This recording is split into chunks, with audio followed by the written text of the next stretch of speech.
Sa mga maiinit na balita ngayong tanghali. Pagsisimula ng klase sa July 29 sa mga paaralan na naapektuhan ng bagyong Karina at Habagat, ipagpapaliban muna ayon sa Department of Education. Ilang mga paaralan sa Marikina ginagamit pa rin bilang evacuation centers. Ilang eskwelahan sa Bulacan at Malabon lubog pa rin sa baha.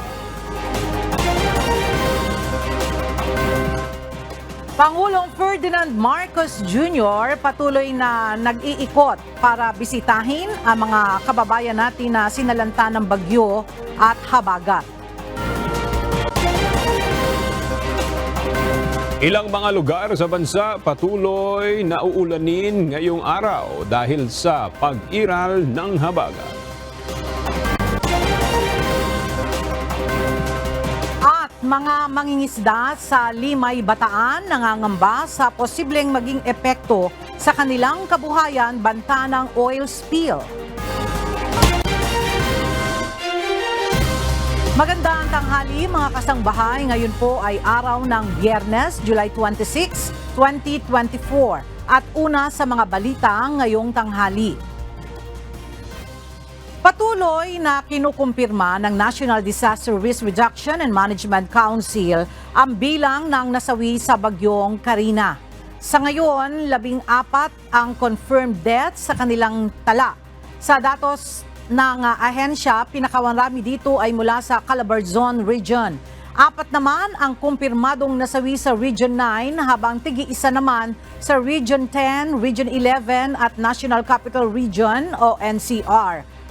Isa rin ang kumpirmadong patay sa Bangsamoro Autonomous Region in Muslim Mindanao o BARM habang inaalam pa ng impormasyon ng isa pang napaulat na nasawi bunsod pa rin ng masamang panahon. Pangunahing dahilan ng pagkamatay ng mga biktima ay natabunan ng lupa o kaya'y pagkalunod.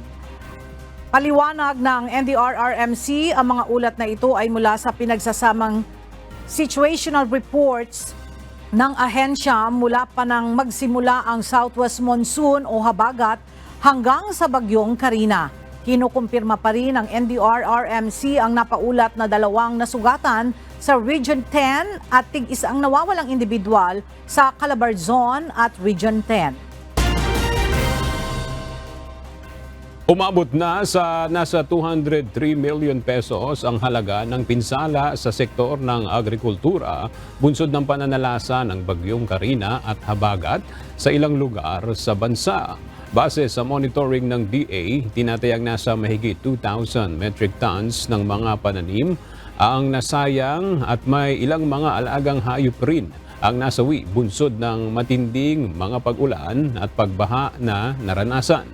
Magbibigay naman ang DA ng ayuda sa mga naapektuhang magsasaka gaya ng palay, binhi ng mais at iba pang mga gulay. Habang may iniaalok rin na pautang ang gobyerno para sa mga apektadong magsasaka. Binigyan diin ni Pangulong Ferdinand Marcos Jr. ang halaga ng pagtutok sa pangangailangan ng mga lugar na naapektuhan ng mga pagbaha dahil sa Super Typhoon Karina at pinalakas na habagat at isa na rito ay ang kalusugan ng mga evacuee. Personal ring bumisita ang Pangulo sa mga lugar na binaha sa Kamanava area. Narito ang report ni Nel Maribuho. Nais ni Pangulong Ferdinand Marcos Jr. na mabusising mabuti ang sitwasyon ng mga binahang lugar sa National Capital Region, Central Luzon at Calabarzon.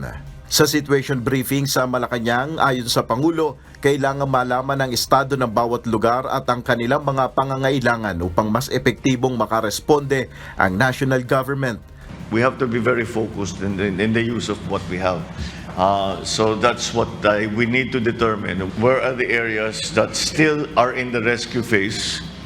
Na hanggang ngayon nag-rescue pa tayo ng tao. Where are the areas that are now in the relief phase? That doesn't mean kuminsan sabayan. That doesn't mean that it's not mutually exclusive. You can be in rescue phase and relief phase at the same time.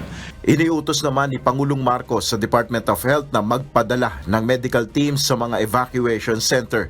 The next part of this is going to be our healthcare. Kung minsan nakakalimutan yan eh. But those in the evacuated areas will need to, kailangan meron silang clinic sa bawat evacuation center or at least may umiikot na medical team. Kahapon, personal na binisita ni Pangulong Marcos ang mga lugar na binaha sa Camanava area. Sakay ng truck, inikot ni PBBM ang ilang lugar sa Valenzuela City, Malabon at Navotas City. Pinangunahan rin niya ang pamimigay ng relief goods. Andito po kami para mag-inspection ng konti, makita kung ano ba talaga ang kalagayan ninyo. Tinignan rin ni Pangulong Marcos ang nasirang navigational gate sa Navotas. Ito ay nasira dahil sa nagpumilit na pumasok ang isang barge. Ayon kay PBBM, dapat muling tignan ang disenyo ng mga flood control. So we have to relook, we have to examine some of the designs of our flood control. Dahil, for example, this was not, the amount of water was not as bad as Ondoy. But the effect was greater than Ondoy. Mas malaki ang baha. Nagpaalala rin si Pangulong Marcos ng tamang pagtatapon ng basura. Sana matuto naman ng tao, huwag na kayong nagtatapon ng basura. Dahil yung basura, yun ang nagbara doon sa mga pump natin. Kaya hindi kasing effective na pwede. Sa kasalukuyan, lubog pa rin sa baha ang malaking bahagi ng Navotas City. Ilan sa mga residente ay nananatili pa rin sa mga evacuation center. Nel Maribuhok, UNTV News and Rescue, Diyos ang aming sandigan, serbisyo publiko ang aming pinahalagahan. Patuloy na nag-iikot si Pangulong Ferdinand Marcos Jr. sa mga lugar na nasalanta ng bagyong Karina at Habagat. Ngayong araw, bumisita naman ang Pangulo sa probinsya ng Quezon. At para sa detalye, makibalita tayo kay Nel Maribuhok live. Nel, kamusta yung naging pagbisita ng Pangulo sa Quezon Province? Yes, aga sa situation briefing sa Mauban, Quezon, nabigyan diin ni Pangulong Ferdinand Marcos Jr. ang pagkakaroon ng national plan para sa flood control projects. Ayon kay Pangulong Marcos, kailangan planuing muli ang mga proyekto na ito dahil sa nagbabagong panahon, tulad na lamang anya ng pagtaas ng level ng tubig dagat. Sa ulat naman ni Department of the Interior and Local Government Secretary Beno Rabalos, ang munisipalidad ng Agdangan at Pulillo ang matinding napinsala ng bagyo at habagat. Ayon naman kay Department of Social Welfare and Development Secretary Rex Gatchalian, bago pa man tumama ang kalamidad, may preposition goods na sila sa Pulillo at may dagdag lamang ngayon na relief packs na hinihiling. Muli rin binigyan tiin ng Pangulo na dapat mas maging mulat ngayon ang mamamayan ukol sa climate change. Pagkatapos ng pagbisita sa Quezon, pupunta si Pangulong Marcos at mga miyembro ng gabinete dito naman sa San Mateo, Rizal. Dito rin ay magsasagawa ng situation briefing ang Pangulo at posibleng dalawi ng ilang mga residente na nasa mga evacuation center pa. Yan muna ang ating update. Balik sa iyo, Aga. Maraming salamat, Nel Maribuhok. Nangangailangan ng Marikina City ng mga kagamitan para sa paglilinis at paghahakot ng mga basura na iniwan ng pagbaha. Ayon sa Marikina City, nasa higit 30,000 ang mga naapektuhang residente sa lungsod at tinatayang nasa 60 million pesos na ang naging pinsala sa mga ari-arian. Narito ang report ni JP Nunez. Alas 3 ng hapon kahapon, July 25, nang muling maitala ang normal level ng tubig sa Marikina River matapos ang malawakang pagbaha sa lungsod noong Miyerkules. Sa mga drone video ng UNTV, makikita ang mga basura sa gilid ng kalsada at mga putik na patuloy na nililinis ng pamahalaang lungsod at ng Metropolitan Manila Development Authority. Ayon kay Marikina City Mayor Marcelino Chodoro, nakatuon ngayon ang lungsod sa paglilinis ng kalsada at pagbibigay ng ayuda sa mga apektadong residente. Gayunman, dahil sa lawak ng mga lugar na binaha, kulang anya ang mga kagamitan ng lungsod para mapabilis ang paglilinis at paghahakot ng mga basura. Ang malaking challenge ngayon sa atin ay yung clearing na ginagawa, clearing ng mga debris, ng mga siltation ng nadulot ng pagbaha. Logistics, yung mga equipment na gagamitin, bilang ng taong kailangan. So dami ng lugar na lumubog at pati pati yung mga sirang gamit ng mga kababayan natin.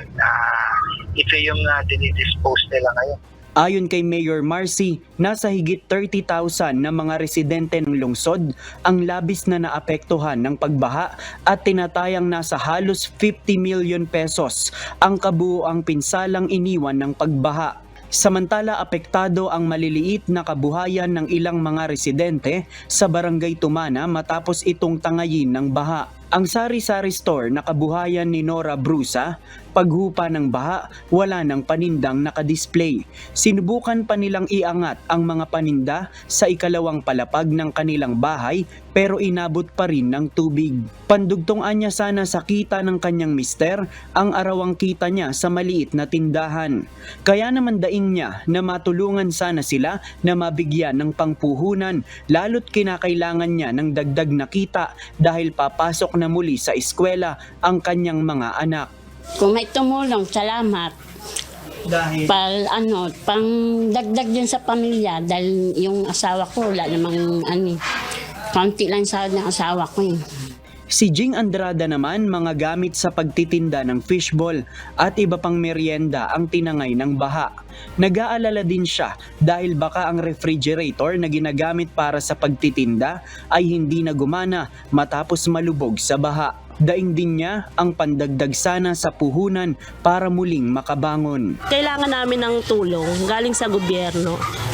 Kung maaari lang po sana, kahit financial talaga pampalit dyan sa mga namin, mga nawalang gamit. Puhunan ulit sa para makakapag-umpisa ulit. Bukod sa mga micro business owners, apektado rin ang ibang small business gaya ng isang electric shop dahil ang mga appliances na dapat sanang kukumpunihin para kumita, mapupunta na lang sa junk shop.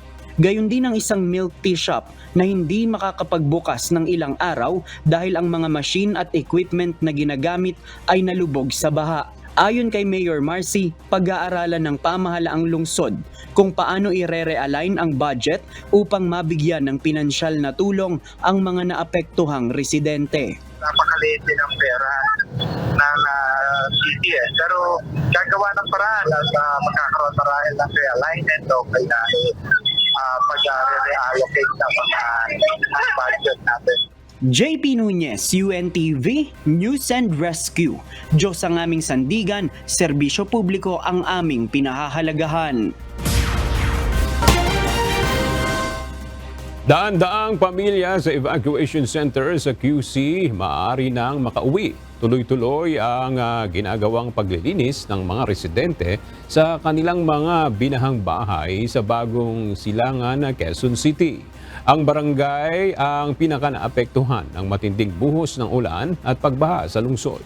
Ang detalye sa ulat ni Rosa Licos. Makapal, putik, tambak na basura, basang mga gamit, sirang mga appliance. Yan ang dinatna ng UNTV News Team sa Tumana, Barangay Bagong Silangan sa Quezon City. Isang araw ito matapos manalasa ang matinding buhos ng ulan at baha. Ang mga residente nagsimula ng maglinis ng kanilang mga bahay, magpatuyo at magsalba ng mga maaari pang gamitin. Gaya ni Tatay Manny, 71 taong gulang, nagsa-sideline bilang construction worker. Hinugasan niya ang mga gamit na naputikan. Mahigit 1 dekada na itong nakatira sa lugar at malapit sa ilog. Anya, bagaman ilang ulit nang naapektuhan ng kalamidad, hindi niya maiwan ang bahay sa Tumana dahil may sarili itong taniman ng kalamansi, puno ng suha at iba pa. Marami kasing mga tanim kaming inaalagaan dito. Dito kami kumukuha ng pang-araw-araw halos. Kaya pagka medyo may baha, naalikas sa kagad. Dagdag pa nito, posibleng abuti ng 1 buwan bago niya maibalik sa dati ang kanilang taniman. Sila Mang Jun naman at kanyang mga kaibigan, hindi maiwasang mag-alala sa mga susunod pang kalamidad na posibleng manalasa sa kanilang lugar. Subalit anila, hindi sila nawawala ng pag-asa, kaya kasama ang mga kaanak at kaibigan, magkakatuwang sila sa paglilinis ng mga binahan nilang bahay. Ba't naman tayo mawawala ng pag-asa nandiyan naman si God. Para wala naman ibang magsusurvive sa atin kundi si God. Basta tulong-tulong lang naman kami dito para makasurvive, makalinis. Kabilang sina Mang June at Mang Manny sa nasa 10,000 residente ng Barangay Bagong Silangan na pinaka-naapektuhan ng habagat na pinatindi ng bagyong Karina. Samantala, ayon kay Quezon City Mayor Joy Belmonte, kung magtutuloy-tuloy ang mainam na kalagayan ng panahon, makakauwi na ang daang-daang pamilya na tumutuloy sa 5 palapag na bagong evacuation center ng Barangay Bagong Silangan. Pero sa lahat ng mga puntuhan ko, nag-subside na yung flood waters at ready na rin yung mga tao at na rin silang umuwi, ilinisin yung mga gamit nila at bumalik sa normal ang kanilang mga buhay. Kasama ng alkalde na dumalaw sa evacuation center ang ilang liderato ng Kamara sa pangunguna ni Speaker Martin Romualdez at namahagi ng ayuda. Sa buong Quezon City, umabot ng mahigit 55,000 individual ang evacuees dahil sa epekto ng habagat at bagyo. Rosa Licoz, UNTV News and Rescue. Diyos ang aming sandigan, serbisyo publiko ang aming pinahahalagahan. Apektado ang ilang health facilities dahil sa bagyong Karina at sa pinatinding habagat noong Miyerkules, July 24. Kaugnay nito, inaasahan ang pagtaas ng mga kaso ng leptospirosis sa mga darating na araw dahil sa malubhang pagbaha sa ilang bahagi ng Luzon. Ang detalye sa ulat ni Jed Naresina. Bunsod ng pagbaha nitong Miyerkules na dulot ng Super Typhoon Karina at habagat, isinara ang outpatient services sa Philippine General Hospital o PGH. Ayon naman kay Department of Health o DOH Secretary Teodoro Herbosa, balik operasyon na ito kahapon July 25. Samantala may ilang health facilities din mula sa iba't ibang lugar ang naapektuhan ng malakas na pag-ulan. There are 11 health facilities na nagkaroon ng partial damage or are still partly functional. No? There are 4 that are hospitals. 3 are local government hospitals. These are in Calabar Zone, and there is 1 DOH hospital na partially functional, yung San Lorenzo Ruiz. Ito po yung aming ospital dito sa Metro Manila na nasa Malabon. Ayon kay Health Secretary Herbosa, karamihan sa mga napinsala ay health centers sa Ilocos Region at Central Luzon. Hindi naman malaki ang naging pinsala ng kalamidad sa mga ospital, maging sa kabuuang operasyon nito sa bansa. Samantala inilagay na ng DOH sa Code Blue Alert status ang Metro Manila, Ilocos Region, Calabarzon at Central Luzon, bunsod ng epekto ng matinding pag-ulan at malawakang pagbaha na dulot ng Super Typhoon Karina at habagat. Dagdag pa rito ang pinangangambahang pagtaas ng kaso ng leptospirosis sa bansa. Nag-raise na ng Blue Alert. We have 3 regions that have raised Blue Alert. Metro Manila Regional Office, that means even the hospitals are all DOH hospitals are considered on Blue Alert. Ganun din ang Ilocos at ang Calabar Zone. And Central Luzon is also Code Blue. Sa ilalim ng Code Blue, magde-deploy ng dagdag na mga tauhan ang ahensya, bukod pa sa regular na mga staff sa day-to-day operations upang tumugon sa pangangailangan ng mga pasyente. Muli namang nagpaalala ang kagawaran ng kalusugan na mag-ingat sa leptospirosis na uso tuwing panahon ng tag-ulan. Sinabi rin ng DOH na umiwas na lumusong sa baha o siguraduhing magsuot ng proteksyon sa katawan kung hindi ito maiiwasan. Jed Neresina, UNTV News and Rescue. Diyos ang aming sandigan, serbisyo publiko ang aming pinahahalagahan. Naibalik na ng Meralco ang serbisyo ng kuryente sa karamihan ng mga customer nito na nawalan ng kuryente bunsod ng habagat na pinalakas ng bagyong Karina. Sa taya ng power distributor, bukas ay magkakaroon na rin ng kuryente sa ilang pang mga lugar na nakararanas pa rin ng brownout. Ang detalye sa ulat ni Asher Cadapan Jr. Tiniyak ng Meralco ang walang tigil nilang pagkukumpuni ng mga napinsalang linya ng kuryente at pasilidad bunsod ng habagat na pinalakas pa ng bagyong Karina. Umabot sa mahigit 600,000 customers ng naturang power distributor ang nawalan ng kuryente noong Martes, July 24. Sa huling tala ng Meralco kahapon, July 25, bumaba na ang bilang na ito sa nasa 200,000 customers. Karamihan sa mga ito ay mula sa Metro Manila, Bulacan at Rizal. Ayon kay Meralco spokesperson Josel Darriaga, umaasa silang bukas ay maibabalik na rin ang serbisyo ng kuryente sa iba pang mga customer. Siguro hopefully po in the next 2 days. magmamapping up operation na ho kami marahil bukas at para dun sa mga isolated areas o isolated incidents ng damages sa facilities namin. So yun po yung tatrabahuhin natin. Simula na po yung work natin 6 years last night. Humingi naman ng pangunawa ang Meralco sa antala sa serbisyo ng kuryente sa ilan pang customer. Binigyang diin ng power distributor na prioridad nila ang kaligtasan hindi lang ng mga customer kundi maging ng kanilang mga tauhan. Hindi po kami magre-restore ng kuryente sa mga lugar na delikado pa pong balikan ng serbisyo ng kuryente. Our crews are out there working. Inaantabayanan na lang bumaba at humupa yung baha sa mga lugar na kasalukuyan ay mataas pa rin ang tubig. Kasabay niyan yung pagtatrabaho dun sa aming mga damage facilities sa mga areas na naapektuhan din ng bagyo. Para sa mga Meralco customer na wala pang kuryente, maaaring makipag-ugnayan sa kanila sa pamamagitan ng pagpapadala ng mensahe sa kanilang mga social media page o phone numbers na 0920-971-6211 o 917-551-6211. Maaari rin tumawag sa Meralco hotline number 16211 o 8631-1111. Asher Cadapan Jr., UNTV News and Rescue. Diyos ang aming sandigan, serbisyo publiko ang aming pinahalagahan. Ipinamamadali na ng liderato ng Kamara ang pagkakaloob ng pondo para sa pagsasaayos ng Navotas Floodgate.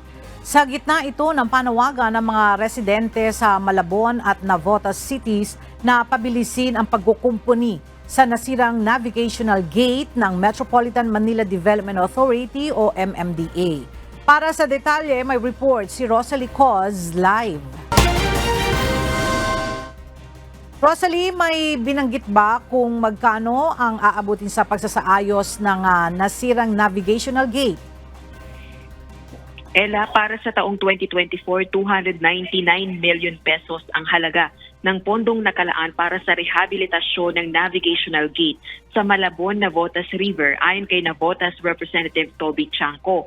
Ang pinsala sa istruktura noong nakalipas na buwan ang tinitinang dahilan ng matinding pagbaha sa Navotas, Malabon at mga kalapit lungsod kasunod ng pananalasa ng habagat na pinatindi ng bagyong Karina noong Miyerkules, July 24. Pinamamadali ng liderato ng Kamara sa House Committee on Appropriations ang pagpopondo sa navigational gate upang agad itong maisaayos at maprotektahan ng mga komunidad. Bumisita si Speaker Martin Romualdez at iba pang leader ng Kamara kahapon upang inspeksyonin ang floodgate. Una nang bumisita rito si Pangulong Ferdinand Marcos Jr. at inutusan ng MMDA at Department of Public Works and Highways na pabilisin ang pagkukumpuni. Nasa 81 ang pumping stations ng Navotas. Subalit na pinsala ng isang barge ang floodgate noong Hunyo kaya mabilis ang pagpasok ng tubig sa mga komunidad kapag high tide. Humina rin ang kapasidad ng pumping stations dahil dito. Kasalukuyan ng kinukumpuni ang floodgate at sa pagtaya ng MMDA, posibleng tumagal ang pagsaayos hanggang sa susunod na buwan. Balik sa iyo, Ella. Maraming salamat, Rosalie Coz. Bagaman nakaalis na ang bagyong Karina, patuloy pa ring makakaranas ng kalat-kalat na mga pag-ulan ang ilang lugar sa bansa bunsod ng pag-iral ng southwest monsoon o hanging habagat. Batay sa weather forecast ng Pag-asa, apektado ng habagat ang ilang mga lugar sa Luzon at Visayas, habang makakaranas naman ng localized thunderstorm ang Mindanao. At dahil sa mga pag-ulan, posible pa rin ang mga pagbaha at landslide sa ilang mga lugar. Ang Bataan, Zambales, Pampanga at Benguet ay makakaranas ng katamtaman hanggang sa malalakas na pag-ulan. Habang sa Metro Manila at nalalabing bahagi naman ng Luzon, asahan na ang maulap na kalangitan at may kalat-kalat na pag-ulan at thunderstorm. Samantala, sinabi rin ng Pag-asa na mababa ang tsansa na maging bagyo ang binabantayang low pressure area sa may bahagi ng Mindanao. Problemado ngayon ang maraming mga magulang at estudyante sa Bulacan para sa darating na pasukan matapos na bahain ang kanilang mga bahay at maging ang mga eskwelahan doon. Sa ngayon ay ginagamit rin na evacuation center ang ilang mga paaralan sa Bulacan dahil may mga lugar pa rin na hindi pa humuhupa ang baha. Mula sa Hagonoy, Bulacan, may report si Nestor Torres live. Nestor, kamusta na ngayon yung sitwasyon dyan sa Bulacan at marami pa bang mga paaralan dyan ang lubog sa baha? Tama ka, karamihan ng mga paaralan, particular dun sa mga mabababang lugar, sa mga coastal areas, sa parting Hagonoy, sa Kalumpit, at maging dito nga sa lugar ng Malolos, Bulacan ay lubog pa rin nga sa baha. Epekto ito ng habagat at pagpapakawala ng tubig sa nanggaling sa Ipo at ng Bustos Dam. Lubog pa rin sa baha ang mga paaralan sa ilang bayan sa probinsya ng Bulacan, lalo na sa Hagonoy, Kalumpit, Pombong at Malolos City. Sa May Kawayan City at Marilao, Bulacan, pagamat tumuhupa na ang baha, problema naman ng ilang paaralan ang iniwang basura at putik. Sa syudad naman ng Malolos sa Integrated School sa Santo Rosario, lubog sa baha ang labas at loob o halos lahat ng mga rooms sa silid-aralan. Pero ang isang rooms at ang ilang mga rooms doon ay ginawa na lang na evacuation center na nasa 300 mga individual. Ang 41 anyos nga na si Lea Kabagi na ngayon ay namamalagi sa evacuation center. Problema niya sa darating na pasukan, lubog ang bahay nila at wala pa siyang nabibiling mga gamit at bag para sa 7 niyang anak na mag-aaral. Ang masakit pa nito, kagagaling lang nito sa operasyon at sa nasabing at nasabay pa na nawalan pa ng trabaho yung kanyang asawa na isang construction worker. Anya sa ngayon ay hindi sila nakahanda sa darating na pasukan itong darating na Lunes. Dito po ang aking anak, lahat po nag-aaral pero wala pa po mga gamit. Katulad po niyan, baha po dito sa eskwela, paano po makakapagpasok ng nag-aaral kung ganito pong baha. Sa evacuation pa po kami, wala pa po kami mga pambiling gamit. Marami din ang hirap lumusong sa mga paaralan, lalo na ang mga bata at mga matatanda papuntang evacuation center at maging sa mga palengke.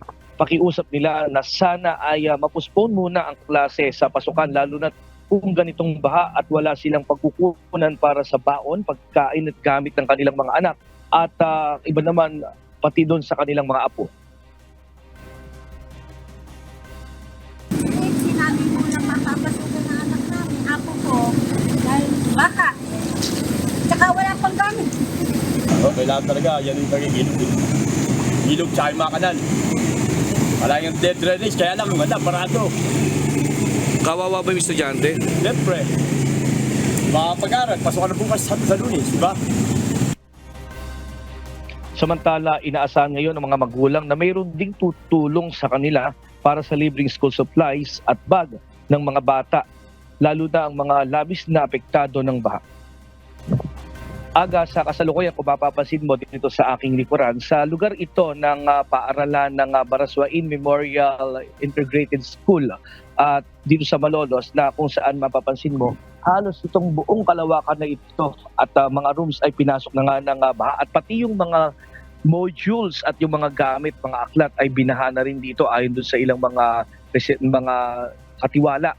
At problema dito, may hanggang lagpas tuhod ang baha dito sa lugar at inaasahan din nga na sana ay matulungan nga rin yung mga paaralan na lubog sa baha at yung mga nasa evacuation center, lalo na yung mga estudyante na problema nila kung paano sila makabibili ng gamit at lalo nawalan ng hanap buhay ang karamihan ng mga magulang at mga umaasa rin yung mga bata sa tulong na manggagaling din sa kanilang mga magulang at sa government.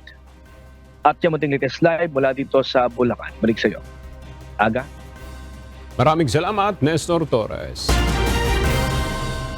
Samantala, sa Marikina City naman, ginagamit pa rin na evacuation center ang ilang mga paaralan dahil may mga residente pa rin ang hindi pa nakakabalik sa kanilang mga tirahan dahil pa rin sa baha. Bunsod nito, nagdesisyon na ang lokal na pamahalaan ng Marikina na ipagpaliban muna ang pagbubukas ng klase sa lungsod sa Lunes. At mula sa Marikina City may report si JP Nunez live. JP, kumusta na ang sitwasyon ng mga evacuation center dyan sa Marikina? Ella, sa ngayon yung mga classroom dito sa mga eskwelahan na nagsisilbing evacuation center sa Marikina City ay puno pa rin ng mga residente na nagsilikas. At ayon nga doon sa mga residente, hindi pa sila agad makabalik doon sa kanilang mga tahanan dahil kasalukuyan pa itong nililinis dahil nga doon sa yung kanilang mga bahay ay nalubog sa baha. Nag-anunsyo na ang mga eskwelahan sa Marikina City na postponed muna ang magiging opening ng klase ng mga estudyante na nakatakda sana sa July 29, araw ng Lunes. Ito'y dahil kinakailangan pang gamitin bilang evacuation center ang mga eskwelahan sa lungsod. Ilan sa mga eskwelahan sa lungsod na kansilado na ang pagbabalik eskwela ay ang Nangka Elementary School at H. Bautista Elementary School.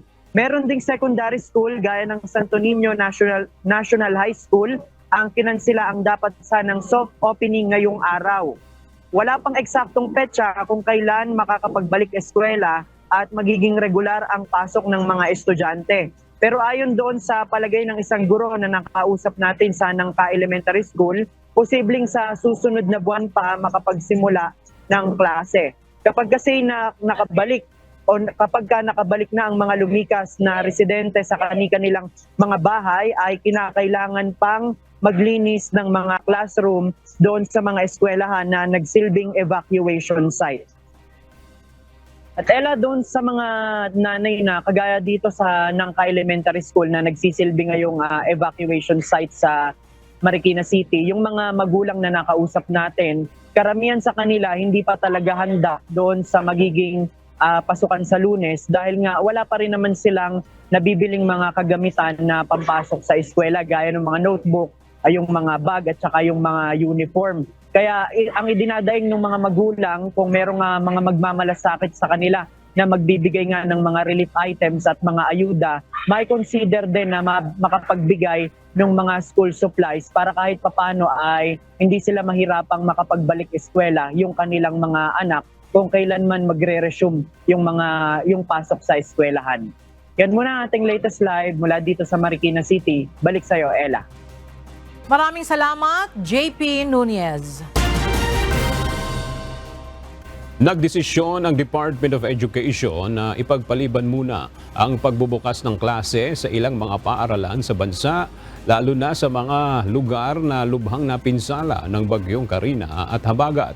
Sa Lunes na sana ang nakatakdang opening ng klase sa lahat ng public school sa elementary at high school.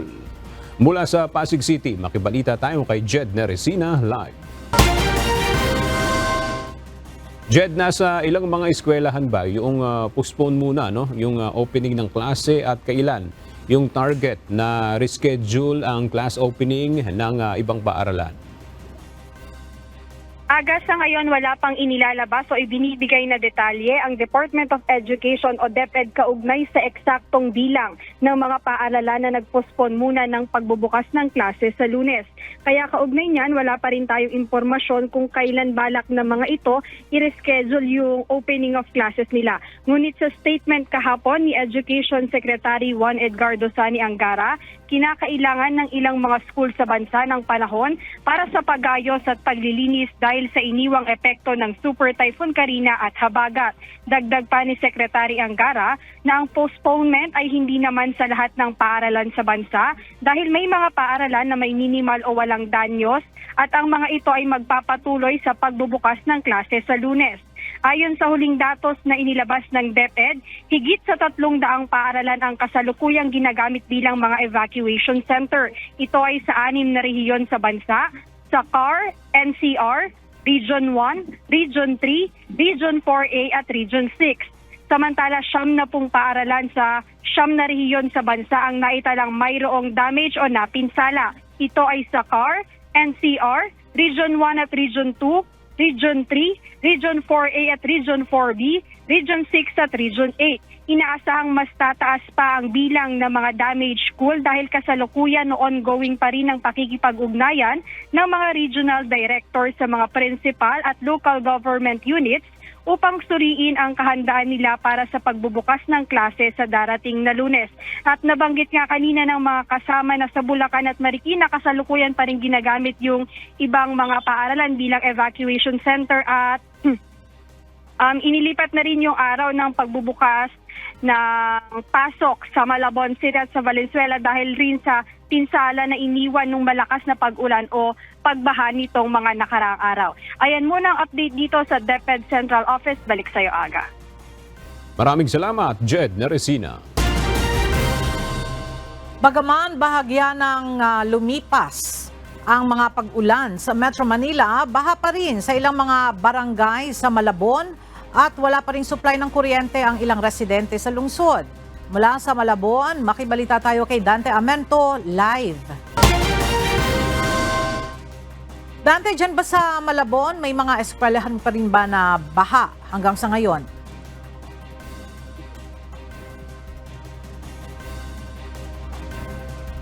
Yala, ulit lamang yung ating tanong no, medyo nagkaroon ng technical problem. Alright, Dante, dyan ba sa Malabon meron pa rin mga eskwelahan na baha pa rin hanggang sa ngayon? Naku, Ella, totoo yan. Sa katunayan, Ella, ito ngayon nakikita mo sa aking likuran, ito yung gate ng isang eskwelahan dito sa Malabon, itong Panghulo Elementary School 1. Ibig sabihin nito, Ella, bukod sa apektado nga sila sa baha, itong paaralan na to, Ella, mahigit sa 200 mga individual ang nandito ngayon. Dahil sa halip na makapagsagawa nga ng paglilinis o brigada eskwela yung ating mga guro, ay ginawa ngayon itong evacuation center.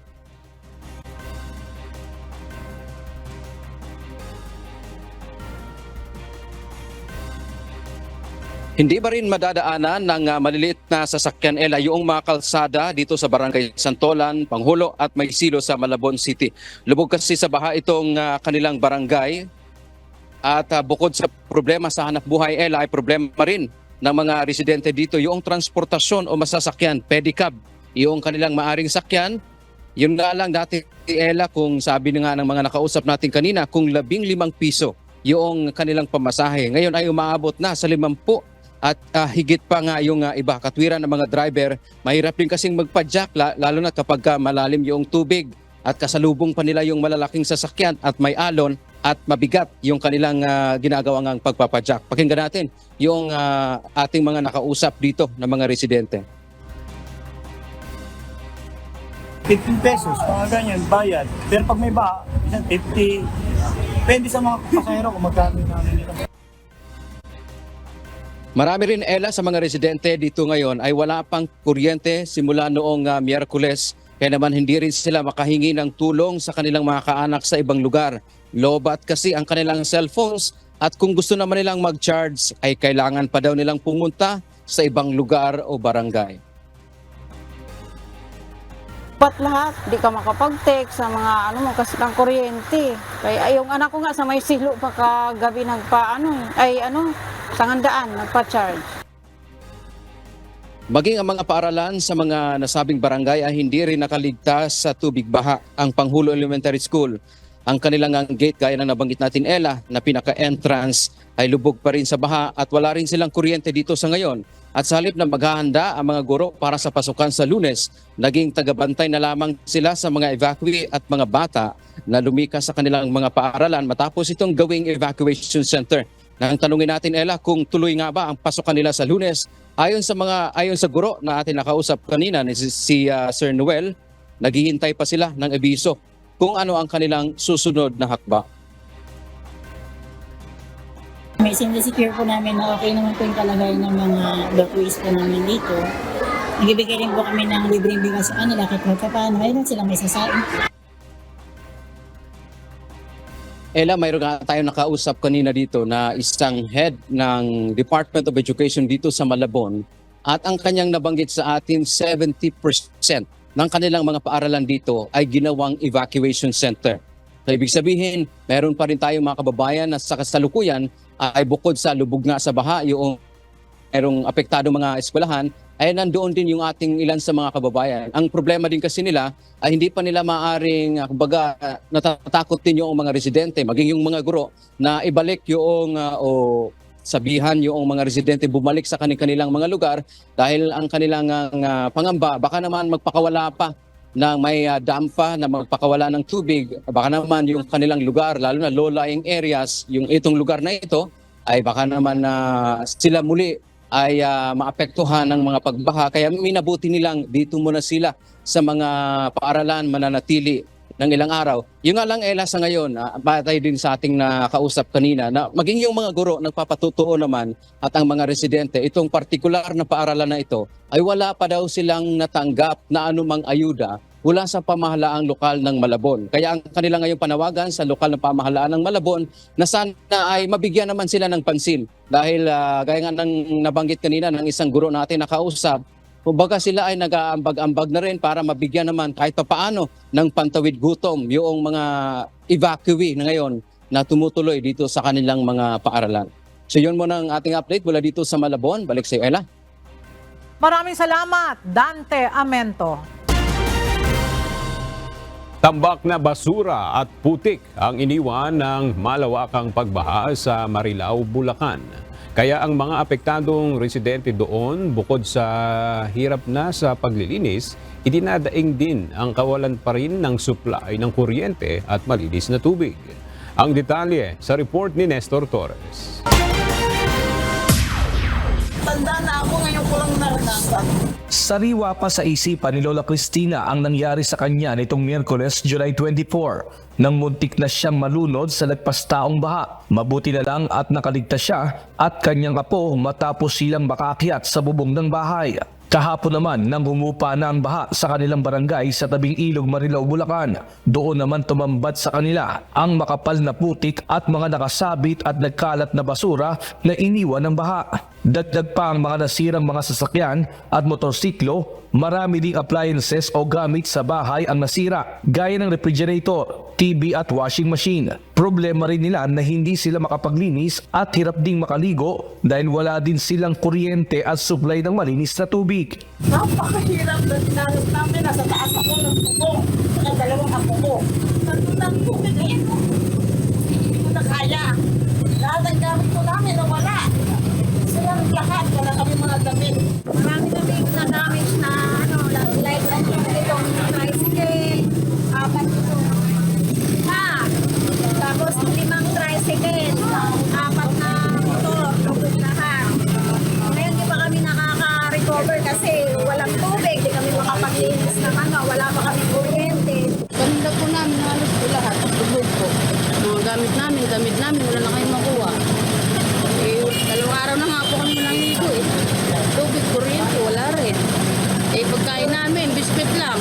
Dati, dumadaanan sa mga ganyan. Pero ngayon, mas marami.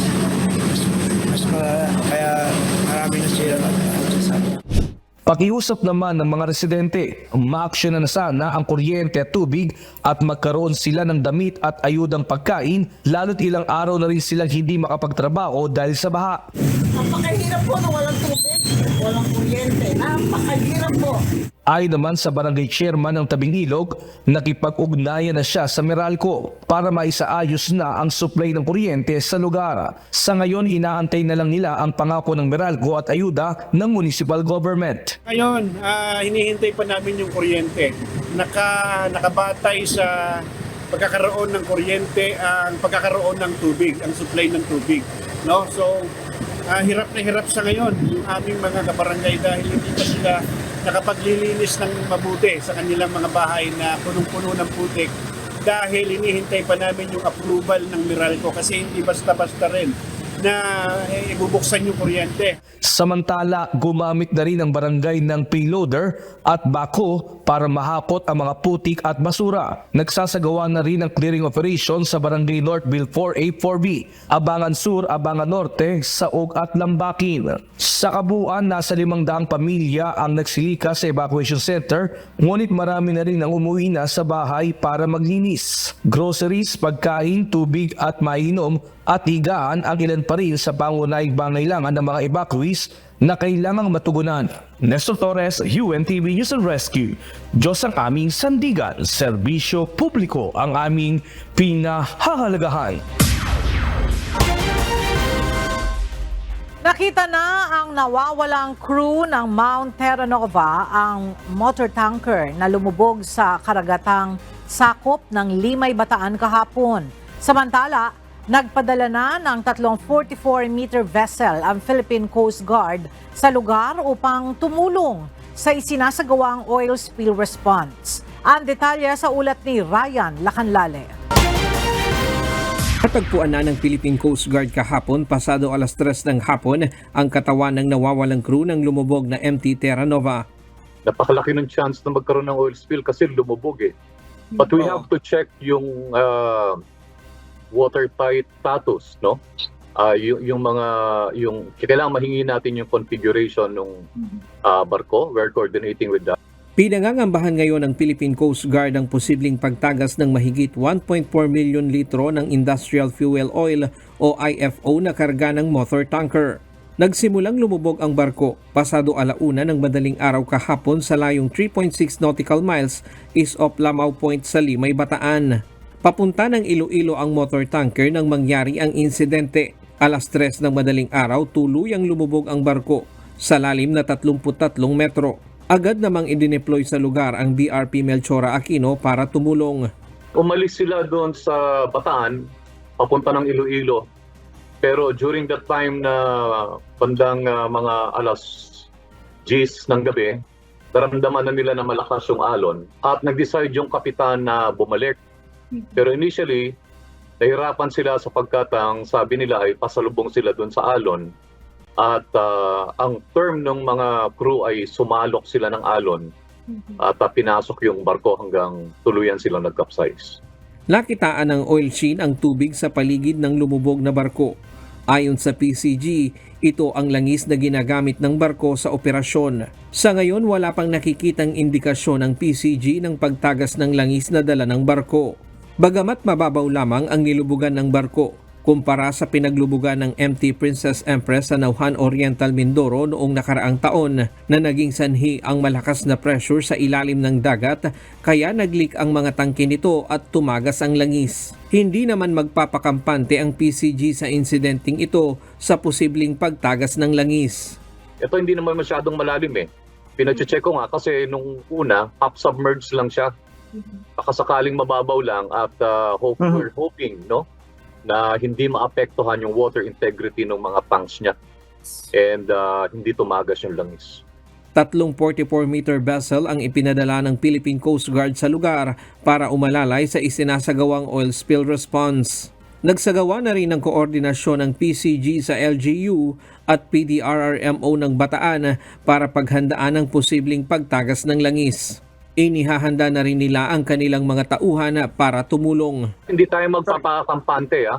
We will deploy our Marine Environmental Protection Team. Tsaka i-mobilize natin lahat ng mga personnel natin. Para kung sakaling magkaroon ng problema, nandun na tayo and makakapaglagay tayo ng boom, makakapag-recover tayo ng langis and hopefully ma-recover natin lahat ng tatagas. Sa dami ng lamang langis ng barko, posibleng umabot ng Manila Bay ang oil spill kung tuluyan itong tumagas. Kaya kung kakailanganin, hihingan din ng tulong ng PCG maging ang pribadong sektor. We prepare for the worst. Kasi oil spill to, industrial fuel oil to, katulad nung tumagas doon sa Mindoro. At it will definitely affect the marine environment at maaring umabot yung langis na tatagas kahit dito sa atin, dito sa Manila. And yun ang talagang pinaghahandaan natin. Ryan Lacanlale, UNTV News and Rescue. Diyos ang aming sandigan, serbisyo publiko ang aming pinahahalagahan. Labis na nangangamba ngayon ang mga residente sa pamahalaang bayan ng Limay sa Bataan dahil sa banta ng oil spill mula sa lumubog na oil tanker kahapon. Mula sa Limay, Bataan, naroon si Ryan Lacanlale live. Ryan, gaano karaming mga mangingisda ba yung dyan sa Limay, Bataan, yung posibleng maapektuhan itong pinangangambahang oil spill dyan kung hindi maagapan? Aga nasa 3,000 yung rehistradong mangingisda dito sa bayan ng Limay. Bukod pa riyan yung mga unregistered at saka yung mga kababayan natin na ang kabuhayan ay may kinalaman na pagdating sa mga yamang dagat.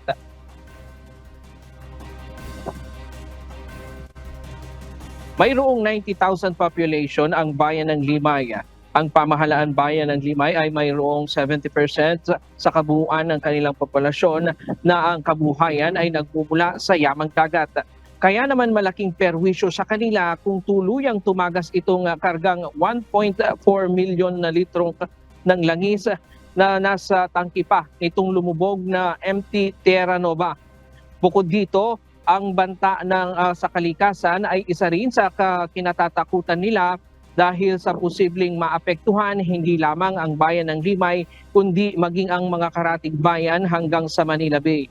Ayon kay Vice Mayor Richie David, hindi pa nakikipag-ugnayan sa kanila ang kumpanya ng lumubog na motor tanker. Sa ngayon ay pinagbawalan muna ang pangingisda sa Barangay Lamao na pinakamalapit sa barangay sa pinaglubugan ng motor tanker. Pero pinag-aaralan pa raw ang pagdedeklara ng fishing ban sa buong bayan. Ang Philippine Coast Guard at mga private salvaging company nagsasagawa na ng oil containment doon sa tumagas na langis. Lalatagan ng spill boom ang paligid ng lumubog na motor tanker at pagkatapos ay bubugahan ng dispersant yung mga langis na nakakalampas doon sa ilalatag na spill boom. Makikita mo sa aking likuran itong mga salvaging company, itong mga barge na to na pupunta doon din sa lugar at karga nila yung iba pang mga kagamitan para nga tumulong doon sa oil spill response doon sa lugar.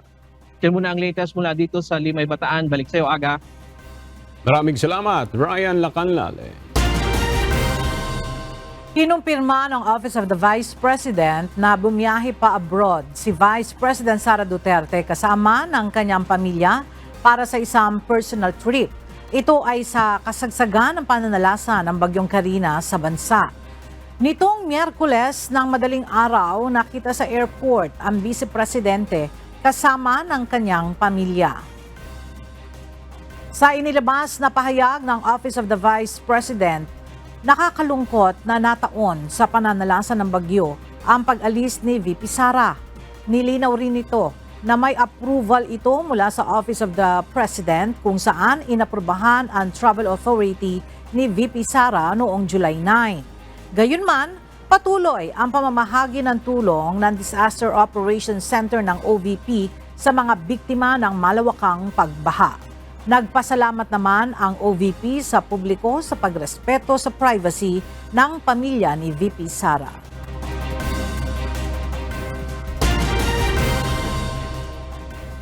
Malugod na tinanggap ng China kahapon, July 25, ang kautusan ni Pangulong Ferdinand Marcos Jr. na ipagbawal ang Philippine Offshore Gaming Operators o POGOs sa Pilipinas.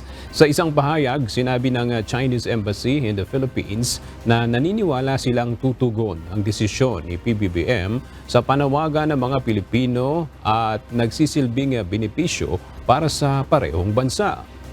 Muling binigyang diin ng China na handa silang ipagpatuloy ang kanilang matibay na kooperasyon sa pagpapatupad ng batas kasama ang Pilipinas upang mas maprotektahan ang kaligtasan at kapakanan ng mga mamamayan.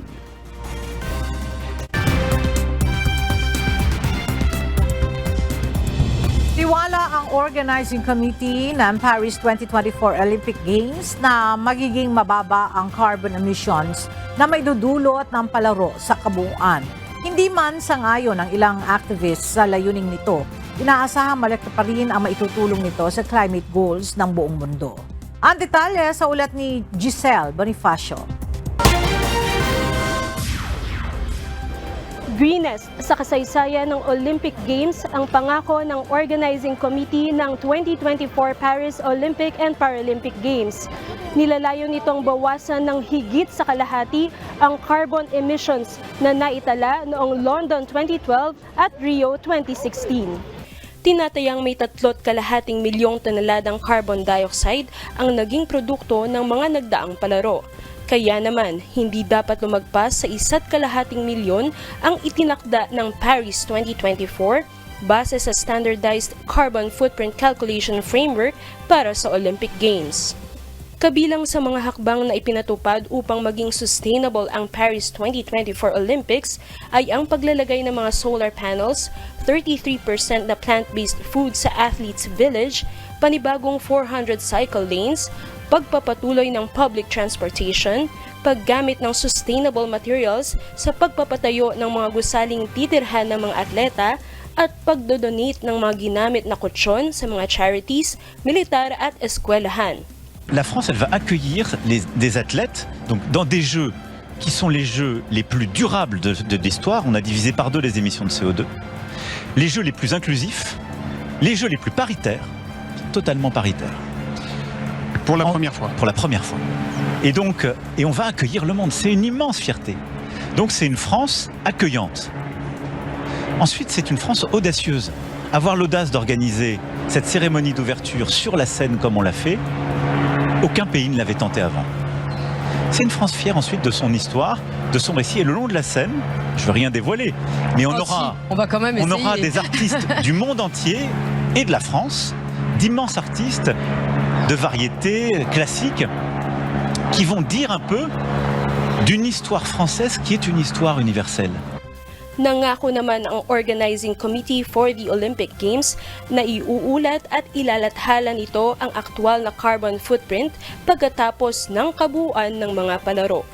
Samantala, ayon sa ilang hindi sang-ayon sa panukalang ito, ang mga ganitong kampanya ay pumapabor lamang sa pinansyal na interes ng mga negosyante at mayayaman.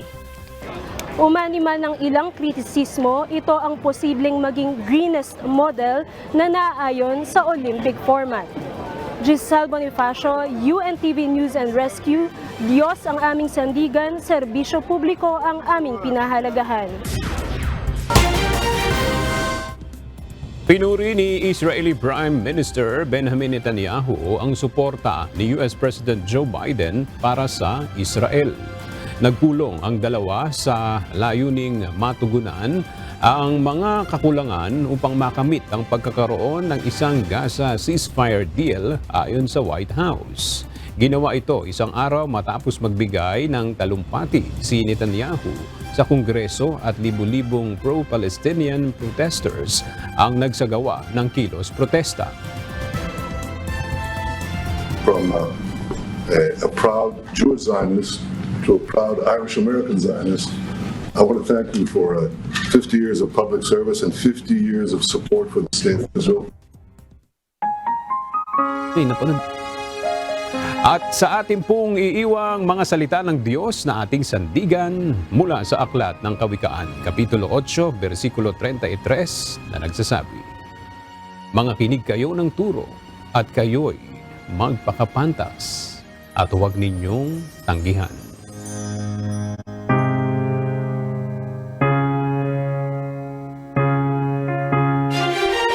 At yan ang mga balitang aming tinutukan at inaksyonan dahil sa aming pagbabalita, una ang pagkalinga sa kapwa.